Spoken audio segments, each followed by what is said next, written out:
ಶಾಮನೂರು ಮನೆ ಬಳಿ ಅಭಿಮಾನಿಗಳು ಜಮಾವಣೆಯಾಗಿದ್ದಾರೆ. ತಡರಾತ್ರಿ ಆದರೂ ಕೂಡ ಈಗಾಗಲೇ ಸಾಕಷ್ಟು ಜನ ಅಭಿಮಾನಿಗಳು ಅಲ್ಲಿ ಜಮಾವಣೆಯಾಗಿದ್ದಾರೆ. ದಾವಣಗೆರೆ ನಗರದಲ್ಲಿರುವಂತಹ ಶಾಮನೂರು ನಿವಾಸ.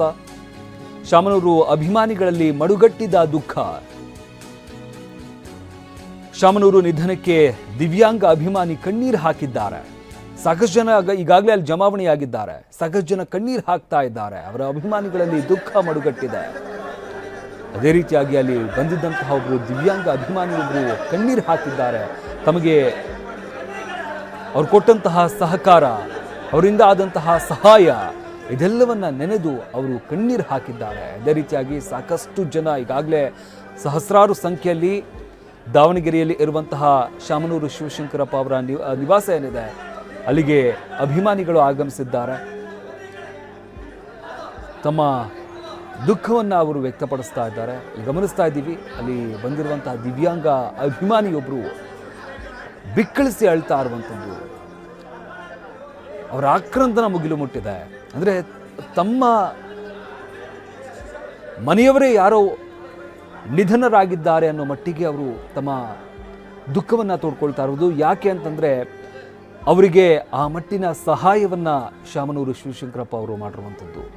ಅವರು ಮಾಡಿದಂತಹ ಸಹಾಯ ಇದೆಲ್ಲವನ್ನು ಕೂಡ ನೆನೆಸ್ಕೊಂಡು, ಅವರಿಂದ ಸಿಗ್ತಾ ಇದ್ದಂತಹ ಬೆಂಬಲ ಇದೆಲ್ಲವನ್ನು ನೆನೆಸ್ಕೊಂಡು ಅವರ ಅಭಿಮಾನಿಗಳು, ಅದರಲ್ಲೂ ಕೂಡ ಆ ಭಾಗದಲ್ಲಿ ಇದ್ದಂತಹ ಸಾಕಷ್ಟು ಜನ ಅಭಿಮಾನಿಗಳು ಏನಿದ್ದಾರೆ ಅವರೆಲ್ಲರೂ ಕೂಡ ತಮ್ಮ ಆಕ್ರಂದನವನ್ನು ವ್ಯಕ್ತಪಡಿಸ್ತಾ ಇರುವಂಥದ್ದು. ಇನ್ನು ನಮ್ಮ ಪ್ರತಿನಿಧಿ ಬಸವರಾಜ್ ಅಲ್ಲಿಂದ ಮಾತುಕತೆ ನಡೆಸಿದ್ದಾರೆ. ಅಲ್ಲಿ ಜಮಾವಣೆಯಾಗಿರುವಂತಹ ಅಭಿಮಾನಿಗಳ ಜೊತೆ, ಅವರ ಬೆಂಬಲಿಗರ ಜೊತೆ ಮಾತುಕತೆ ನಡೆಸಿದ್ದಾರೆ. ಪ್ರತ್ಯಕ್ಷ ವರದಿಯನ್ನು ಕೊಟ್ಟಿದ್ದಾರೆ. ನೋಡೋಣ. ಹಿರಿಯ ಶಾಸಕ ಶಾಮನೂರು ಶಿವಶಂಕರಪ್ಪರವರು ವಿಧಿವಶರಾಗಿದ್ದು ಅಭಿಮಾನಿಗಳಲ್ಲಿ ಸಾಕಷ್ಟು ದುಃಖ ಮಾಡಿಕೊಟ್ಟಿದೆ. ನಾನೀಗ ಅವರ ಅಭಿಮಾನಿಗಳನ್ನ ಮಾತನಾಡಿಸ್ತಕ್ಕಂಥ ಪ್ರಯತ್ನವನ್ನು ಮಾಡ್ತೀನಿ. ತಾವೀಗ ಸಾಕಷ್ಟು ಕಣ್ಣೀರು ಹಾಕಿದ್ರಿ, ಗೋಳಾಟವನ್ನು ಮಾಡಿದ್ರಿ, ಯಾವ ಕಾರಣಕ್ಕೆ? ನಾನು ತುಂಬ ನಾನು ಒಂದು ಹೋರಾಟಾಗಿ ನಾನು ಯೂಸ್ ಕಾಂಗ್ರೆಸ್ನಾಗೆ ಮೆಂಬರ್ ಆಗೀನಿ. ಯೂಸ್ ಕಾಂಗ್ರೆಸ್ನಿಂದ ಫಸ್ಟು ಕಾಂಗ್ರೆಸ್ ಒಳಗಿದ್ದೆ, ಕಾಂಗ್ರೆಸ್ ಒಳಗೂ ಮಾಡೀನಿ. ನಾನು ಯಾವ ಸಿಟ್ಟು ಯೂಸ್ ಕಾಂಗ್ರೆಸ್ ತಗೊಂಡು ಕೆಲಸ ಮಾಡ್ತಿದ್ದೆ, ಇನ್ನೂ ಕೆಲಸ ಮಾಡ್ತೀನಿ. ನಾನು ಎಲ್ಲರೂ ಕೂಡ ಇವರು ಸಾಹೇಬರು ಆಗಲಿ ಎಲ್ಲರೂ ನನಗೆ ಸಪೋರ್ಟ್ ಮಾಡಿ, ಮರಣ ಆಗಲಿ, ನಮ್ಮ ಇವರ ಖಾಲಿದಾಗಲಿ ಅವರೆಲ್ಲರೂ ನನಗೆ ಖಾಲಿದಣ್ಣ ಈಸ್ ಕಾಲೇಜ್ ಸೀಟ್ ಕೊಡಿಸ್ತಿತ್ತು. ನನಗೆ ಖಾಲಿದಾರೇ ಕಾಂಗ್ರೆಸ್ ಕೊಡಿಸ್ತಿತ್ತು ನನಗೆ. ನಿಮ್ಗೆ ಯಾವ ರೀತಿ ಹೆಲ್ಪ್ ಆಗಿತ್ತು ಶಾಮನೂರು ಅವರಿಂದ? ಯಾಕೆ ಇಷ್ಟೊತ್ತು ಗೋಳಾಟ ಮಾಡಿದ್ರಲ್ಲ, ಅದಕ್ಕೆ ಏನು ಕಾರಣ? ಗಾಡಿನ ಹೋರಾಟ ಗಾಡಿ ಕೊಟ್ಟಾರೆ ನನಗೆ, ಮಾಲಪಾಲ್ಕಿನ ಗಾಡಿ ಕೊಟ್ಟಾರೆ. ಮತ್ತು ಗಾಡಿ ಕೊಟ್ಟು ಅವನಿಗೆ ನಮಗೆ ಗಾಡಿ ಕೊಟ್ಟ ಮೇಲೆ ನನಗೆ ಹೆಮ್ಮೆ ಬಂದು ನನಗೆ, ಅಯ್ಯಪ್ಪ ನನ್ನ ಜೊತೆಗೆ ಅದಾರೆ, ಅಚ್ಚಾರ ಅದಾರೆ ಅಂತ ಅಂದರು. ಅವ್ರ ಜೊತೆ ಅದಾರೆ ಅಂತ ಅಂದ್ರು. ಗಾಡಿ ಕೊಟ್ಟ ಮೇಲೆ ನನಗೆ ಮುಂದೆ ಬಂದಿದ್ದು, ನಾನು ಹೋರಾಟಾಗಿ ಮುಂದೆ ಬಂದು ನಾನು ಗಾಡಿ ಕೊಟ್ಟಾರೆ ನಾವು ಹೋರಾಟಾಗಿ ನಾನು ಮುಂದೆ ಬಂದೆ ಸರ್. ಯಾವಾಗೂ ಅವ್ರ ಮೇಲೆ ನಾನು ಅಭಿಮಾನಿ ಸರ್. ಮಣ್ಣಾಗಲಿ ಮೇಡಮ್ ಆಗಲಿ ಇನ್ನೂ ಕೆಲಸ ಮಾಡಿಕೊಟ್ಟು ಅಂದಿದ್ರು ಅವರು. ನಾನು ಬಂದ ಮೇಲೆ ಕೆಲಸ ಮಾಡಿಕೊಟ್ಟಿಪ್ಪ ಅಂದಿದ್ರು. ಮಳ್ಳಣ್ಣ ಆಗಲಿ ಅವರು ಅಷ್ಟೇ ಸರ್. ತುಂಬಾ ನಾನು ಅವರ ಮೇಲೆ ಅಭಿಮಾನಿ ಸರ್. ನಾನು ಇವತ್ತು ವಿಷಯ ಗೊತ್ತಾಗಿ ಏನು ಅನಿಸುತ್ತೆ ನಿಮಗೆ? ತುಂಬ ದುಃಖ ಆಗ್ತಿದೆ ಸರ್. ತುಂಬ ದುಃಖ ಆಗ್ತಿದೆ ಸರ್. ನನಗೆ ತುಂಬ ದುಃಖ ಆಗ್ತಿದೆ ಸರ್. ನನಗೆ ತುಂಬ ಅವ್ರು ಇರಬೇಕಿತ್ತು ಸರ್. ನಮಗೆ ಅವರೆಲ್ಲ ತುಂಬ ಇರಬೇಕಿತ್ತು. ಅವರು ಮನಸ್ಸಿನಾಗ ಸರ್. ಅವರು ತುಂಬಾ ನನಗೆ ಅಭಿಮಾನಿ ಸರ್. ಅವರು ತುಂಬ ಹೋರಾಟ ಮಾಡ್ತೀನಿ ಸರ್. ನಾನು ತುಂಬಾ ಹೋರಾಟ ಮಾಡ್ತೀನಿ ಸರ್. ನಾನು ಎಷ್ಟು ಶಾಮನೂರು ಅವರ ಅಭಿಮಾನಿಯ ಮಾತು ಮತ್ತೊಬ್ಬರು ಅಭಿಮಾನಿಗಳು ಇದ್ದಾರೆ, ಅವ್ರು ಏನು ಹೇಳ್ತಾರೆ ಕೇಳೋಣ ಬನ್ನಿ. ಏನು ಹೇಳ್ತೀರಿ ಈ ಸಂದರ್ಭದಲ್ಲಿ ತಾವು? ನನ್ನ ಹೆಸರು ಬಸವರಾಜ್ ಮಾಕ್ನೂರ್ ಅಂತ. ನಮ್ಮ ಮತ್ತು ಶಾಮನೂರು ಫ್ಯಾಮಿಲಿ ಒಂದು 60 ವರ್ಷದ ಸಂಬಂಧ ಸರ್. ನಮ್ಮ ಫ್ಯಾಮಿಲಿಯವರು, ಅವ್ರಿಗೂ ನಮ್ಮ ಬಾಪೂಜಿ ವಿದ್ಯಾಸಂಸ್ಥೆ ನಮ್ಮ ಫ್ಯಾಮಿಲಿಯವರು ಬೋರ್ಡಿಂಗ್ ಮೆಂಬರ್ ಇದ್ದರು ಸರ್. ಎಲ್ಲರೂ ನಮ್ಮ ದೊಡ್ಡಪ್ಪ ಅವರು ತೀರ್ಕೊಂಡ್ರು. ಆಮೇಲೆ ನಮ್ಮ ತಂದೆಯವರು ವಾರ್ಡ್ ಅಧ್ಯಕ್ಷರಿದ್ದರು ಸರ್. ಎಲ್ಲ ಸ್ಥಾನಮಾನಗಳನ್ನು ಕೊಟ್ಟರು ಸಾಹೇಬರು. ಆದರೆ ಸಾಹೇಬರು 100ನೇ ವರ್ಷ ಬರ್ತಡೇ ಆಗುತ್ತೆ ಅಂತ ನಾನೊಂದು ಕನಸು ಕಂಡಿದ್ದೆ ಸರ್. ನಾನು ಅಸಿಸ್ಟೆಂಟ್ ಇಂಜಿನಿಯರು KPTCL ವರ್ಕ್ ಮಾಡ್ತಾಯಿದ್ದೀನಿ ಸರ್. ನಮ್ಮ ತಂದೆಯವರು 2 ವರ್ಷದ ಮುಂಚೆ ಅವರು ತೀರ್ಕೊಂಡ್ರು ಸರ್. ಸಾಹೇಬರು ಮತ್ತೊಬ್ಬ ಶಾಮನೂರು ಶಿವಶಂಕರಪ್ಪ ಅವರು ದಾವಣಗೆರೆಯಲ್ಲಿ ಹುಟ್ಟು ಬರಲಿ, ಮಲ್ಲಣ್ಣರಿಗೆ ಎಲ್ಲರಿಗೂ, ಅಕ್ಕರಿಗೆ, ಗಣೇಶಣ್ಣವರಿಗೆ ಎಲ್ಲರಿಗೂ ಒಂದು ಧೈರ್ಯ, ಅವರಿಗೆಲ್ಲ ಆತ್ಮಸ್ಥೈರ್ಯ ಬರಲಿ. ಎಲ್ಲ ಅಭಿಮಾನಿಗಳು ನಾವೆಲ್ಲ ಶಾಮನೂರು ಕುಟುಂಬದ ಪರವಾಗಿ ಇರ್ತೀವಿ ಸರ್. ಇದಿಷ್ಟು ಶಾಮನೂರ್ ಅವರ ಅಭಿಮಾನಿಗಳ ಮಾತು. ಕ್ಯಾಮ್ರಾ ಪರ್ಸನ್ ಶಾಂತಕುಮಾರ್ ಜೊತೆ ಬಸವರಾಜ್ ಮಧುನೂರು, TV9 ದಾವಣಗೆರೆ.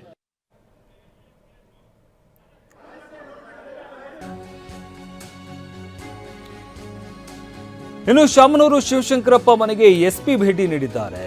ನಿವಾಸದ ಬಳಿ ಬಂದೋಬಸ್ತ್ ಪರಿಶೀಲಿಸಿದಂತಹ ಎಸ್ಪಿ ದಾವಣಗೆರೆ ಎಸ್ಪಿ ಉಮಾ ಪ್ರಶಾಂತ್ ಸ್ಥಳಕ್ಕೆ ಭೇಟಿ ನೀಡಿ ಪರಿಶೀಲನೆ ನಡೆಸಿದ್ದಾರೆ. ನಾಳೆ ಬೆಳಗ್ಗೆಯಿಂದ ಅಂತಿಮ ದರ್ಶನಕ್ಕೆ ಅವರ ನಿವಾಸದ ಬಳಿನೇ ಅಂತಿಮ ದರ್ಶನಕ್ಕೆ ವ್ಯವಸ್ಥೆಯನ್ನು ಮಾಡಲಾಗುತ್ತೆ. ಆ ಕಾರಣದಿಂದಾಗಿ ಬಂದೋಬಸ್ತ್ ವಿಚಾರಕ್ಕೆ ಸಂಬಂಧಪಟ್ಟಂತೆ ದಾವಣಗೆರೆ ಎಸ್ಪಿ ಉಮಾ ಪ್ರಶಾಂತ್ ಸ್ಥಳಕ್ಕೆ ಖುದ್ದಾಗಿ ಭೇಟಿ ನೀಡಿ ಬಂದೋಬಸ್ತನ್ನು ಪರಿಶೀಲಿಸಿದ್ದಾರೆ. ಯಾವ ರೀತಿಯಾಗಿ ವ್ಯವಸ್ಥೆ ಮಾಡಿಕೊಳ್ಳಲಾಗಿದೆ, ಎಲ್ಲಿ ಒಂದು ಪಾರ್ಥಿವ ಶರೀರವನ್ನು ಇಡಲಾಗುತ್ತೆ, ಅಲ್ಲಿ ಅಭಿಮಾನಿಗಳು ಯಾವ ರೀತಿಯಾಗಿ ಅಲ್ಲಿ ಬರಬೇಕು, ಅವರ ಅಂತಿಮ ದರ್ಶನಕ್ಕೆ ಯಾವ ರೀತಿಯಾಗಿ ವ್ಯವಸ್ಥೆ ಮಾಡಬೇಕು, ಜೊತೆಗೆ ಬರುವಂಥ VIP ಅವರಿಗೆ ಯಾವ ರೀತಿಯಾಗಿ ವ್ಯವಸ್ಥೆಯನ್ನು ಮಾಡಬೇಕು, ಈ ಎಲ್ಲ ನಿಟ್ಟಿನಲ್ಲಿ ಭದ್ರತೆಯ ವಿಚಾರಕ್ಕೆ ಸಂಬಂಧಪಟ್ಟಂತೆ ಬಂದೋಬಸ್ತನ್ನು ಪರಿಶೀಲಿಸಿದ್ದಾರೆ. ದಾವಣಗೆರೆ ಎಸ್ಪಿ ಉಮಾ ಪ್ರಶಾಂತ್ ನಾಳೆ ಬೆಳಗ್ಗೆ 7 ಗಂಟೆಯಿಂದ ಮಲ್ಲಿಕಾರ್ಜುನವರ ನಿವಾಸದ ಬಳಿ ದಾವಣಗೆರೆ ನಗರದಲ್ಲಿರುವಂಥ ಅವರ ನಿವಾಸದಲ್ಲಿನೇ ಅಂತಿಮ ದರ್ಶನಕ್ಕೆ ವ್ಯವಸ್ಥೆಯನ್ನು ಮಾಡಿಕೊಳ್ಳಲಾಗಿದೆ. ಬೆಳಗ್ಗೆ 7 ಗಂಟೆಯಿಂದ 12 ಗಂಟೆಯವರೆಗೂ ಅವರ ನಿವಾಸದಲ್ಲಿ ಅಂತಿಮ ದರ್ಶನಕ್ಕೆ ವ್ಯವಸ್ಥೆಯನ್ನು ಮಾಡಿಕೊಳ್ಳಲಾಗುತ್ತೆ. ಸಾಕಷ್ಟು ಜನ ಗಣ್ಯರು ಇನ್ನೂ ಕೂಡ ಬರುವಂಥವರಿದ್ದಾರೆ, ಅವ್ರಿಗೂ ಕೂಡ ವ್ಯವಸ್ಥೆಯನ್ನು ಮಾಡಲಾಗುತ್ತೆ. ಜೊತೆಗೆ 12 ಗಂಟೆ ಆದ ನಂತರ ಶಾಲೆಯ ಮೈದಾನದಲ್ಲಿ ವ್ಯವಸ್ಥೆಯನ್ನು ಮಾಡಲಾಗಿರುವಂಥದ್ದು. ಅಲ್ಲಿ ಸಂಜೆವರೆಗೂ 12 ಗಂಟೆಯಿಂದ 4 ಗಂಟೆಯವರೆಗೂ ಮೈದಾನದಲ್ಲಿ ವ್ಯವಸ್ಥೆಯನ್ನು ಮಾಡಲಾಗಿದೆ. ಅಲ್ಲೂ ಕೂಡ ಅಭಿಮಾನಿಗಳಿಗೆ, ಅವರ ಬೆಂಬಲಿಗರಿಗೆ ಅಂತಿಮ ದರ್ಶನವನ್ನು ಪಡ್ಕೊಳ್ಳೋದಕ್ಕೆ ಅವಕಾಶವನ್ನು ಮಾಡಿಕೊಡಲಾಗುತ್ತೆ. ಅದಾದ ನಂತರ ಅಲ್ಲಿಂದ ತೆಗೆದುಕೊಂಡು ಹೋಗಿ ಅಂತಿಮ ವಿಧಿವಿಧಾನಗಳನ್ನು ನೆರವೇರಿಸಲಾಗುತ್ತೆ. ಸೂರ್ಯ ಮುಳುಗೋದ್ರ ಒಳಗೆ ಅಂತಿಮ ವಿಧಿವಿಧಾನಗಳನ್ನು ನೆರವೇರಿಸ್ತೀವಿ ಅಂತ ಹೇಳಿರುವಂಥದ್ದು. ಸಾಕಷ್ಟು ಜನ ಗಣ್ಯರು ಈಗಾಗಲೇ ಬೆಂಗಳೂರಿನಲ್ಲಿ ಅವರ ಅಂತಿಮ ದರ್ಶನವನ್ನು ಪಡ್ಕೊಂಡಿದ್ದಾರೆ. ವೀರಶೈವ ಮಹಾಸಭಾ ಕಟ್ಟಡಕ್ಕೆ ಸದ್ಯಕ್ಕೆ ಅವರ ಪಾರ್ಥಿವ ಶರೀರವನ್ನು ತೆಗೆದುಕೊಂಡು ಹೋಗಲಾಗ್ತಾ ಇರುವಂಥದ್ದು. ಅಲ್ಲಿ ಅರ್ಧ ಗಂಟೆಗಳ ಕಾಲ ಅಂತಿಮ ದರ್ಶನಕ್ಕೆ ವ್ಯವಸ್ಥೆಯನ್ನು ಮಾಡಲಾಗಿದೆ. ಅಂದರೆ ಈಗ ಸದ್ಯಕ್ಕೆ ಬೆಂಗಳೂರಿನಲ್ಲಿ ಇನ್ನೂ ಕೂಡ ಸಾಕಷ್ಟು ಜನ ಗಣ್ಯರು, ಅವರ ಆತ್ಮೀಯರು, ಅವರ ಗೆಳೆಯರು, ಅವರ ಅಭಿಮಾನಿಗಳು, ಅವರ ಬೆಂಬಲಿಗರು ಇವರೆಲ್ಲರೂ ಕೂಡ ಇನ್ನೂ ಕೂಡ ಸಾಕಷ್ಟು ಜನ ಇದ್ದಾರೆ ಬೆಂಗಳೂರಿನಲ್ಲಿ ಅವರ ಅಂತಿಮ ದರ್ಶನವನ್ನು ಪಡ್ಕೊಳ್ಬೇಕಾದಂಥವರು.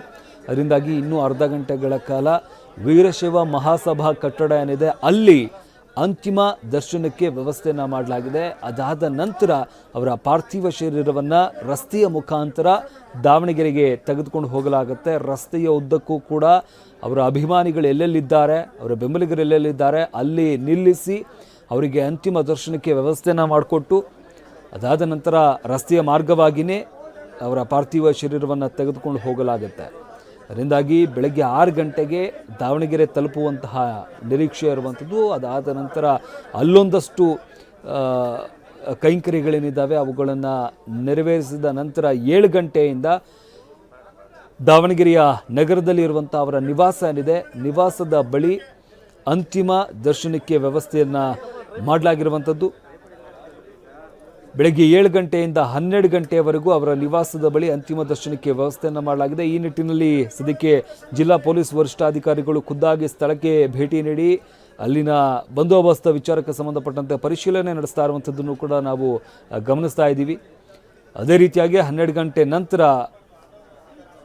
ಸ್ಕೂಲ್ ಮೈದಾನದಲ್ಲಿ ಅವರ ಅಂತಿಮ ದರ್ಶನಕ್ಕೆ ವ್ಯವಸ್ಥೆಯನ್ನು ಮಾಡಲಾಗಿದೆ. ಅದಾದ ನಂತರ ಅಂತಿಮ ವಿಧಿವಿಧಾನಗಳನ್ನು ನೆರವೇರಿಸಲಾಗುತ್ತೆ. ಇನ್ನು ಶಾಮನೂರು ಶಿವಶಂಕರಪ್ಪ ಅವರ ಕೊಡುಗೆ, ಅವರ ಸಾಧನೆಗಳು ಕೇವಲ ಒಂದು ಕ್ಷೇತ್ರದಲ್ಲಿ ಮಾತ್ರ ಅಲ್ಲ, ರಾಜಕೀಯದಲ್ಲಿರ್ಬೋದು, ಉದ್ಯಮದಲ್ಲಿರ್ಬೋದು, ಶೈಕ್ಷಣಿಕವಾಗಿರ್ಬೋದು, ಹೀಗೆ ಹಲವಾರು ಕ್ಷೇತ್ರಗಳಲ್ಲಿ ಅವರು ತಮ್ಮದೇ ಆದಂತಹ ಕೊಡುಗೆಯನ್ನು ಕೊಟ್ಟಿದ್ದಾರೆ, ಸಾಧನೆಯನ್ನು ಮಾಡಿದ್ದಾರೆ.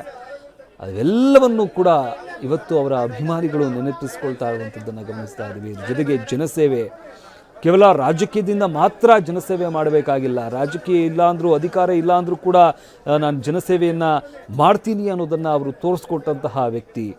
ಅದಕ್ಕೆ ಅಲ್ಲಿ ಜಮಾವಣೆ ಆಗಿರುವಂತಹ ಸಾಕಷ್ಟು ಜನ ಅಭಿಮಾನಿಗಳೇ ಅದಕ್ಕೆಲ್ಲವೂ ಕೂಡ ಸಾಕ್ಷಿ ಅಂತ ಹೇಳ್ಬೋದಾಗುತ್ತೆ.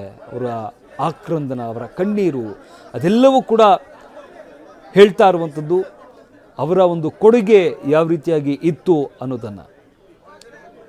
ಅಲ್ಲಿ ಒಬ್ಬ ವಿಕಲಾಂಗಚೇತನರು ಹೇಳ್ತಾ ಇದ್ರು, ಅವರ ಸಹಾಯ ತುಂಬಾ ಆಗಿದೆ.